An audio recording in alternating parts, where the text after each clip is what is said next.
Hi guys, what's up mga kabarangay? So nandito tayo ngayon sa bukid. So iniram ko yung motor ng aking kapatid.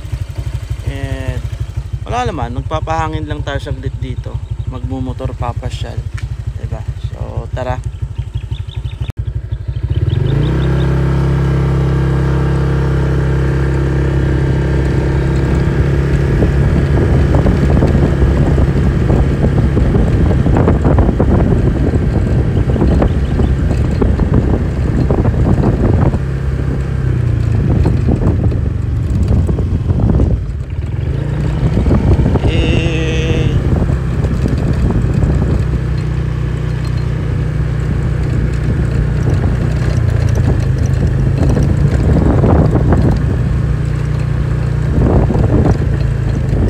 Lalaman kasi dito guys, magandang bukid dito, magandang magpahangin.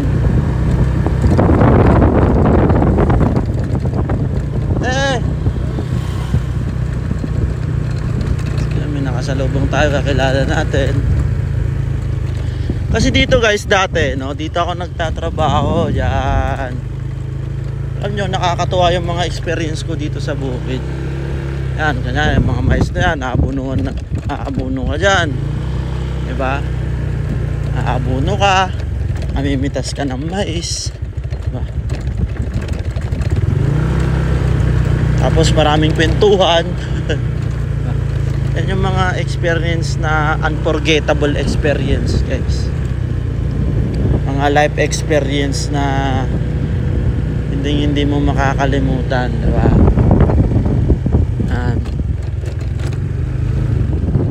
And even dito sa bukid makikita mo yung Mount Balongaw.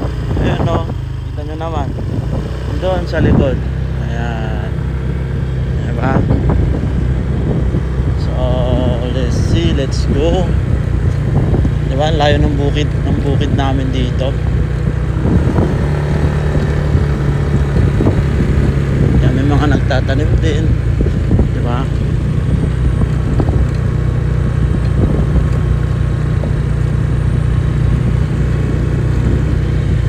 Baka nakakatuwang ano. Okay, may kuliglig dito. Ayan, ako nga marunong magkuliglig dyan. Oo, diba?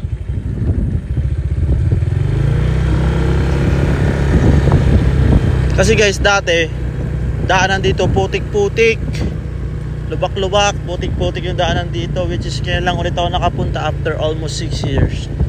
Nakakatuwa, diba? Simentado na.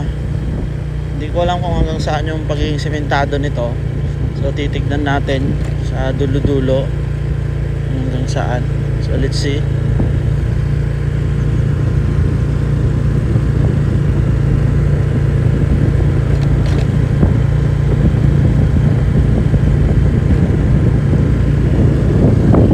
Diba?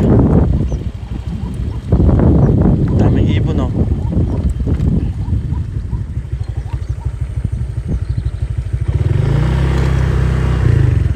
Oh, medyo lubak na dito guys. So tignan muna natin, dahan-dahanin natin para hindi magasgas yung motor ng aking kapatid. At baka sumemplang pa ako dyan. Anyway guys, lubak-lubak na dito. Pero doon banda doon may semento na, nakikita ko eh. So yan. So ma-share ko lang. Dito kami kumukuha ng mga pagkain ng baboy dati, sa mga kangkong na yan, diba? Wala lang, nakakatawa mamasyal dito sa bukid. Nakakamiss, diba? So let's go, tuloy natin. So andito na tayo. Actually guys, yung bukid namin nandun pa.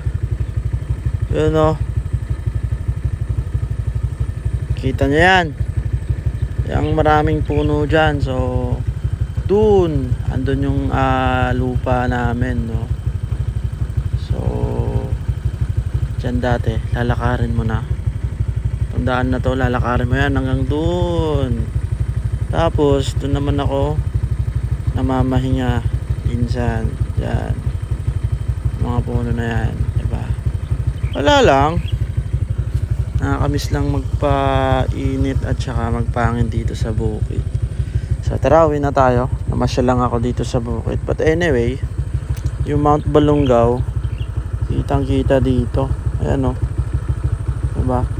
Mount Balungaw. Buti nga medyo makulimlim ngayon eh, 'di ba? Ano, maulap. Maulap ang kalangitan. So, lubak-lubak yung daanan natin pero dinadaan-daan ko lang. So, tara, uwi na tayo mga kabarangay. So, namasyal lang ako saglit. Hanggang dito na lang muna.